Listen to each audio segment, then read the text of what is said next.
The Valley is agriculture. The Valley is manufacturing. The Valley is technology. The Valley is community. You're watching the Valley Podcast presented by the Tuscarawas County Economic Development Corporation.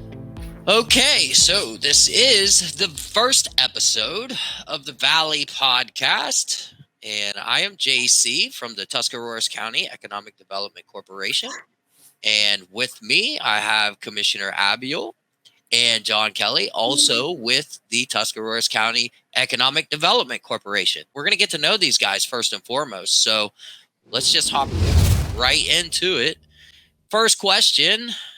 This is the warm-up segment, by the way. The whole point of this is to kind of get a little loose here and just have fun with it. So, Commissioner, where and what year did you graduate high school? Well, that's going to tell my age, but I graduated from Claymont High School in 1980. 1980, John? Yes. I grew up north in Stark County. I graduated from Glen Oak in 1984. 84, and I am class of 2005, Meadowbrook High School, and I also went to the Zanesville Mideast Career and Technology Center. So what do you guys most remember about high school? So what's going on when you're in high school? What kind of music was playing? What do you remember? Current events, anything? Rock in the 80s. Well, I think what I remember from high school, more so other than the music, because I was never one that really bought a lot of records or albums or those type of things, but it was the friendships and the relationships that you built. I mean, a lot of times I don't see people that on a regular basis, and when I do see them, they've changed so much. It's really different to see somebody from high school, but relationships in the sense of community. And at that time, a lot of you felt secure. It's a little bit different time than it is now. Our buildings weren't locked up. We didn't have the pressures that a lot of younger people have today. Sure. John, what do you remember most about your high school days? I had a group of friends in high school that we didn't fit in with. We didn't fit in with the straight A students, and we didn't fit in with the jocks, and we didn't fit in with the burnouts. And so we had our own little group, and we would hang out together in the hallway. And back then, in the news, the Palestinian Liberation Organization was in the news a lot. And so we called our group the AOO, the Anti-Organization Organization. Yeah. That's pretty good. I remember. And one of those guys, actually a couple of them, I went to college with as well. And one of them, we've continued our friendship. And we get together about once a month to have breakfast. So we had some good times. That's good. That's good stuff. What was your favorite sports team? So, Commissioner, you go ahead. I'll say anything that my children or grandchildren were involved in. That's anything from wrestling to football to soccer. So our high school sports would be my favorite. And or again, with my children at the time, my son played football and also wrestled. But now I have some grandchildren that wrestle, play football, play soccer. So there's a lot of sports activities to attend. And so anything that they're involved in, that I cheer for that team. There you go. Well, I'm a Meadowbrook grad, and my children go to Cambridge. That's a bit of a conflict for me because they're rivalries, you know. Yeah. So it's like, do I root? Am I a Bobcat now, or am I still Colt? John, favorite sports team? I don't follow many sports, at least not baseball, basketball, and football. I'm not a very good American male, but if I had to choose something, I'd say go Bucks. Bucks, okay. Yeah, Ohio State's always a staple. Yeah, that's a safe bet. That's an easy answer. Yeah. Yeah. Okay, Commissioner, what brought you to your current position? Well, I had always volunteered for a variety of different activities within the community, and I always wanted to do public service, but I wasn't able to do it on a full-time basis. I was a township trustee. I was a precinct committeeman. But when the opportunity came about to be able to run for commissioner and do something on a full-time basis, I took that opportunity, and knock on wood, so far everything's worked out. I've been able to do this this is my 18th year. And as I said, I was a township trustee prior to that. So I think it goes back to that old adage that you want to do what you can do for this period in time, and hopefully leave the world a bit better because you were involved in it. So I've always wanted to do it on a full-time basis, and I'm a full-time commissioner, so I'm able to do that and still make a living and be able to support from my family. And I think that it's important that we focus on positive things and improving our community. And a motto that I've always had since I started early on was teamwork for a better tomorrow, because I think that as we work together and we improve our community, then it's beneficial to all of us. Very good. John? Well, my whole career has pretty much been in nonprofits, serving the community I spent about 10 years serving in churches. I've worked with the YMCA for a long time, the homeless shelter, Ohio Means Jobs, and been doing this job for about 3.5 years, doing economic development. So I've kind of changed a little bit from working with individuals to working with companies. Went back to school about 10 years ago and just really became interested in economics. And so this job has been a nice challenge and a good fit for me. It does that to you a little bit, I think. I wasn't real big on business going through school either. It wasn't something that I really gravitated towards. But as I went through college and got an internship with the Guernsey County CDC, it opened me up to economic development, and just being able to use the skill sets that I learned in school to benefit the people around me is such a blessing, I think, for me at least. That's so that's my take on it. So, all right, well, let's see what else we got. Commissioner, what do you like to do outside of work? What's your hobbies, your go-tos? Well, there's a lot of things that I like to do. A lot of people might be surprised to know that I ride a motorcycle. I take guitar lessons. I've been doing that for a couple of years. I really enjoy doing that, but mostly it's spending time with my family. Family is very important to me. My children, my grandchildren are very important to me, and my wife and I do a lot of activities with them, either on the weekend or we go on vacations together. And a lot of times my son and my son-in-law will work different projects at each other's houses. And we kind of got this little thing that when we do a project and we're kind of getting towards the end of it and we're looking at it and we think, well, that looks pretty good. That looks good enough.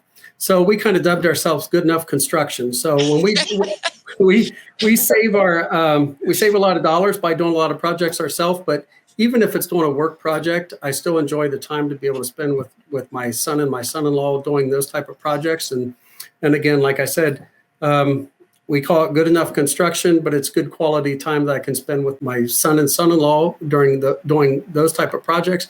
But mostly it's all the activities we do together as a family that we really enjoy. And we're very fortunate to have both of our children that live local. Sure. So Marla tells me you do a lot of cutting grass. Do you have a farm or? We've got about 3 acres, and actually that's one of the projects that my son and I are working on right now. And my son-in-law helped with that as well. We're building fence, and it's a lot of hard work. The ground that we have around our property is a lot of shale and clay, so a lot of the post holes that we put in has been dug by hand. So we've been working on it for a while. Yeah. And there's a lot of posts that we put in. Sure. All right, John, I know you're an avid outdoorsman. So, well, I was just going to say my home construction company is called Unfinished Projects. But I love being outdoors. I'm an avid cyclist and kayaker. I also like to hike and camp. I just enjoy being in the country or in the woods and on the water, and do a lot, promote outdoor recreation in our county. Cool. So this is what I do in my time off. I podcast. I do more of this stuff. So, all right. So I think we're just about through on our warm-up questions, and we're going to move on to the next segment, which I'm going to call the current events segment. And our biggest current event now is our Connect Tusk campaign. And so, Commissioner, I think you were at the root of us kind of getting involved in the Broadband Ohio Accelerator. So you want to tell us exactly how Tuscarawas County got involved in all of this? Well, early on, I had some conversations with Broadband Ohio on what we need to do to get connected in Tuscarawas County, because as you know, we have a lot of areas that's underserved or not served at all. On down the road from that, Broadband Ohio reached out to us and actually asked if we'd like to be part of an accelerator program. And so once I got the information about that, I passed that on to Marla Acreage, which is the director where you both work at the Tuscarawas County Economic Development Corporation, and asked for assistance in organizing to get some people together to be on part of this accelerator program. And it's a 15-week commitment. And there's only approximately 11 counties in the 88 in the state of Ohio that is participating in this. So it was something that you had to put an application in for. And so we were very fortunate that we were able to be part of that program. And with the help from Marla, we were able to get together some business people, some educators, local elected officials, and all those different folks to be able to get together and commit to 15 weeks to come out ultimately with some type of plan on how are we going to move forward with connecting Tuscarawas County for broadband access. Yeah, so something that John and I was talking about earlier, I think a lot of people initially when we started this program, there was a bit of broadband fatigue. There's been so many broadband initiatives and people were very skeptical about why are we doing another broadband thing? And I think the thing that strikes me most about it is all the previous efforts that were put in place. They didn't seem to have the sort of strategy driven focus that this does. We're this broadband accelerator. We're really trying to put together a plan to implement. And so I think that's a bit different than previous initiatives. Yeah, I would agree with that. Yeah, it seemed like previous initiatives, from what I've heard from people, is that it was a lot of money thrown at the problem and a lot of money that just kind of disappeared without a lot of impact. Yeah, we're having to really get into the very specifics with this program, though, and that's a good thing. I think that's a good thing. Well, there's a lot of local engagement and having the local engagement, because we know where these shortfalls are. And, early on that we have talked about this before, there's a lot of money out there still floating around, but they're in different silos. And some of those silos have different guidelines, and it's difficult to get the money to be able to do the projects that you'd like to do. I think that when they put Broadband Ohio together, I think that was a very strategic way of trying to get some continuity of the disbursement of some of these dollars. But even though $240 million went into Broadband Ohio, there's still a lot more money out there circulating. And if you look at some of the experts that have talked about what it's going to take to connect all of Ohio, they talked about $2 to $3 billion. Well, again, I think the money's out there. It's trying to get it all together from the federal, state, and the local to be able to make the impact that we need to make. And in order to do that, I think that, as John had mentioned, I think this time around is a little bit different, but we really need to focus on getting all these areas in these different counties, particularly the rural areas, because it's not the metropolitan areas or the cities that's having the lack of access. It's the rural areas. Yeah. I was struck early in the broadband program. I called a few of our school districts in the southern half of the county, and one of them had, I believe it was 24% of their students who at the beginning of the pandemic didn't have broadband access in their homes. They had to go sit in the parking lot at McDonald's or at one of the hotspots that the school district created. So a quarter of their students. The other two districts were about 10 and 15%. But that really struck me. I mean, that's a big impact on our kids in school. Absolutely. And we knew that we had a problem before, but the pandemic was really identified the real huge shortfall that we have. And they did create some hot spots and some church parking lots in the rural kind of parts of the county for parents to be able to take their kids to those spots to be able to get connected. it was a difficult situation, and we still have that going on. It's no different than electricity that happened years ago. We have to find a way to be able to do it because we're not going backward. This service needs to be provided for us to move forward.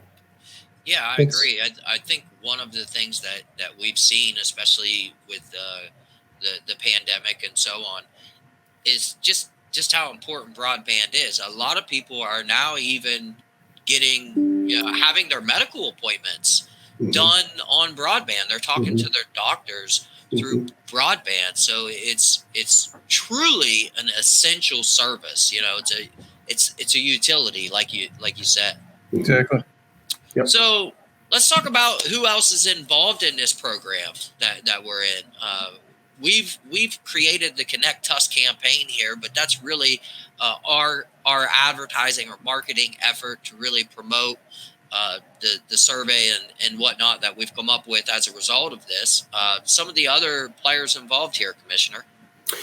Well, in the initial group, that's the 4 groups that have been developed within the state. You have Defiance County, Shelby County, Tuscarawas County, and the Ohio Valley Regional Development Commission.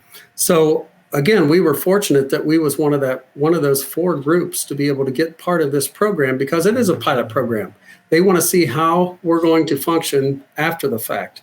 And so with all of the input that we're putting in there, the education that we're getting from the presenters that are on the Broadband Ohio Accelerator program is positioning us to be able to know how to go get the dollars, what kind of plan we need to have in place, and what it's going to look like for the future. So I appreciate the work that was done in the creation of Broadband Ohio and the effort to be able to access reliable, affordable internet connection. And that's kind of critical too, because people can get connections now. There's a lot of people say, well, it's already out there. It is out there, but it's not always affordable and it's not always reliable. We need something just like telephone service that we had before, just like we have electricity now, that goes out to every home that has reliable and affordable connectivity. Yeah, absolutely. I think the Benton Institute, I think we should mention them in this. They've been incredible throughout this process in really providing us the guidance that we need to map out a strategy here. So really appreciate the other players that are involved here at the Office of Broadband Ohio and the Benton Institute. Yeah, and I'd like to point out the involvement we have here in our county. I believe it's about 18 different people from different organizations. Kent State Tuscarawas, of course, the Commissioner's Office, our organization, Tuscarawas County Economic Development, Nomadic Software, Lorna International, the Educational Service Center, the Ohio State Extension, Cleveland Clinic, Union Hospital. All of those different organizations have been participating in the Wednesday morning broadband school for the past 9 or 10 weeks, I think. Yep. Not everybody all the time, but they've all been participating in different ways. Yep. Yeah, it's been a real community effort. Yep. Absolutely. So the purpose of the survey, so we've been asking folks to take this Connect Tuss survey. Commissioner, you want to explain what the purpose is for this thing? Well, I think it's to give us a better understanding of the connectivity that we have in Tuscarawas County. Who is being served, who's not being served. It's an ability for us to gather information on various connection speeds in the county, identify the unserved and underserved, and also you mentioned it's very important to understand the growth and needs and the reliance on broadband. You'd mentioned telehealth, whether that be mental health or physical health for somebody that's in a rural area that maybe doesn't drive or can't get out. That's a way for them to be able to connect for mental health services and for physical services. Educational opportunities, business development. We're an agricultural community in Tuscarawas County, and we're an agricultural state. They're running equipment on farmland now that looks like something from Star Wars.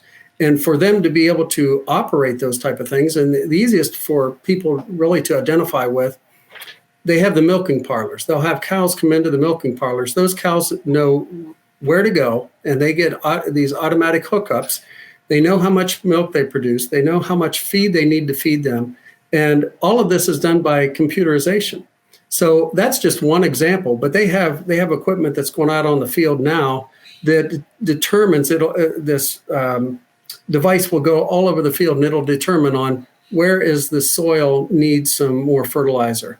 And that identifies for them to know how much fertilizer do I put over in this area, and I don't need to put any over here. So it's saving them dollars by not just putting fertilizer all over the whole property, because they don't need to. They can identify where it's needed and where it's not needed.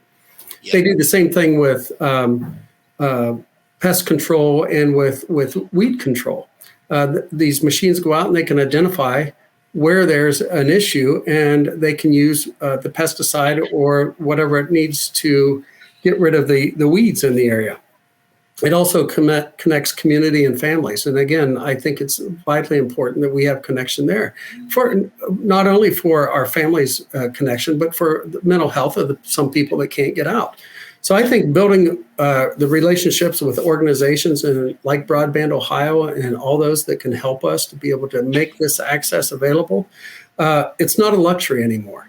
It's a necessity. So in order for us to move forward in our educational opportunities and business and health, this is something that really needs to be done.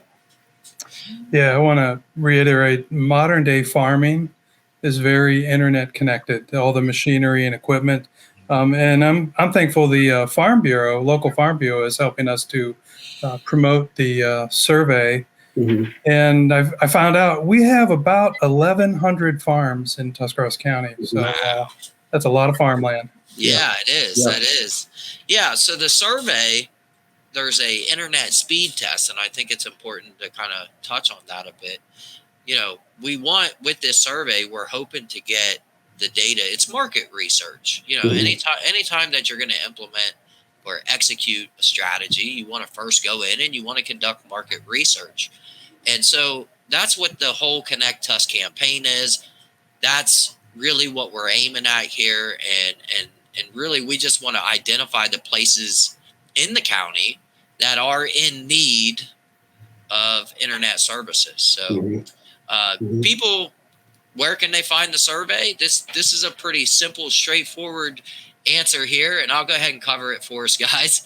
It's TuskEDC.com/Connect Tusk. There's a link there that you'll be able to click. You'll find this on that domain. You'll find this little button there. When you click that button, it will take you directly into our survey. And there is an internet speed test that's a part of this survey. If you have a difficult time with this internet speed test, on that website URL, you can find a tip sheet that we've put together that will help you take the speed test. So it's pretty straightforward stuff. Looks just like this here. You can see it teaches you two different ways that you can do it. You can do it with a QR code, or you can just type it in. So yeah, we're asking the citizens of Tuscarawas County to help us get the research, get the data that we need to map out a strategy to get internet connectivity where it's needed the most. So I think this is our last one. So Commissioner Abbuhl, biggest takeaway from the Broadband Accelerator Program? I think it gives us an opportunity to move forward and to do what needs to be done in Tuscarawas County. And it's not going to happen overnight, but it gives us a pathway of moving forward to do the best that we can and gather factual information so that we can share that with the funding sources and try to get reliable, affordable connectivity for people in Tuscarawas County. We need to at least get a minimum of whatever the speed is going to be, because there's been variance of speeds on what they say it needs to be the minimum. But whatever that minimum ends up being, every household should have that minimum speed and the reliable and affordable connectivity. John, takeaway? Yeah, I just want to encourage people to do the survey, because that will give us good data about who's got broadband, what speed is it, who doesn't have it, who would like to have it. And of course, there's some people that don't really care about it, but it's going to help us having good data to be prepared when these different streams of money are coming in the future, the foreseeable future, we'll be ready to apply for those grants and apply for those pots of money and expand broadband across the whole county. One more thing I'd like to add in, because John just mentioned something that of folks that don't have any connectivity. So if you don't have any connectivity and you can't take that survey, call in and let us know. Call into your office when you go on the Tusk Economic Development Corp.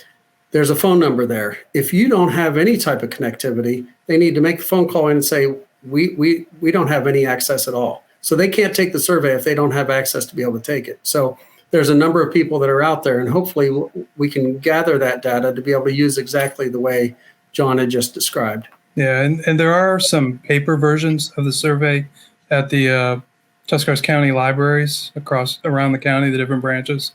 So we do have some paper versions available. Okay. Good stuff. Good stuff. Well, gentlemen, I appreciate you for coming on the first episode of the Valley Podcast. I think we've done a pretty good job here. I have one more thing that I want to shoot at the community. You guys are good to go. I'm just gonna kind of push a little campaign that we have going on here at the EDC. Again, I appreciate you guys for coming on. Okay. So Thanks. Thank you. Have a good day. So attention marketing managers and human resource officers. We want to spotlight a great employee that you have. So the Tuscarawas County Economic Development Corporation is doing Friday Faces. And if you have an employee that you feel goes above and beyond the call of duty, we would like to feature them in our Friday Faces. To have your employee put on the Friday Faces campaign, you just email me, JC Shively at tuskedc.com. That is JC Shively at tuskedc.com. We're going to try to put one of these out a month, so appreciate you guys for watching. If you have any ideas for the Valley Podcast that you'd like to see us cover, if you're a really productive member of the community and you'd like to come on the show, feel free to give me an email. So until next time, this has been the Valley Podcast.